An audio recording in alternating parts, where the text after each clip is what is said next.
Cosy, you are better than anybody I know at using humor in your songs, and it's always been interesting to me because I remember when I first started writing, and I've watched this in others. It seems like so many of us, we start out, we want to write love songs, or we want to write, about angst, or we want to write these serious songs, and we eschew the notion of humor because somehow that just seems less serious.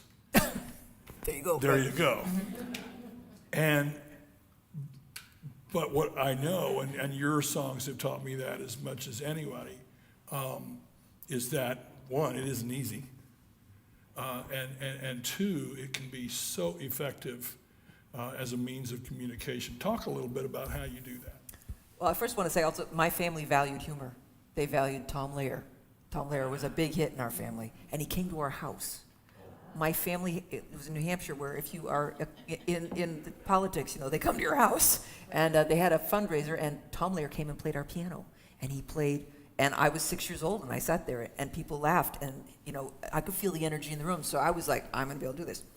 But yes, songwriting, that people ask, how do you teach it? And I've never even thought of thinking I could teach you how humor works. For me, the funny songs are the gift from the gods. The idea or the line that shows up, utterly a gift. I was on a hike once, and I was trying to I found a rhyme that was for the word menopausal, and I was dying to use the rhyme for the word menopausal. And I came up with a line, and I built an entire song around the fact that the menopausal rhyme was in it. And the songs that have done that, and I haven't written one in a number of years, they've often usually come out of actually a lot of frustration and pain, something horrible, and I've come up with a way to laugh at it. I mean, that's the other gift. Helps you laugh at this thing where you're thinking, you can't laugh at it, so. Well, and you do it, you do it not only you write songs that have people rolling in the aisle, but you also use humor even in a serious song. And humor and irony, right. Even in a serious song. And so I think I think that's something you do again very, very well. I was actually warned about it early in my career to stop doing that. If I would stop playing those songs, that I would do better, because people wanted sort of they wanted to know what they were getting from you. That you were like this musician who did that.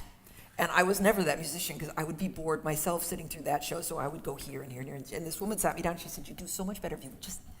But I personally like to laugh. It's just that I like to do it, so I'm drawn to it.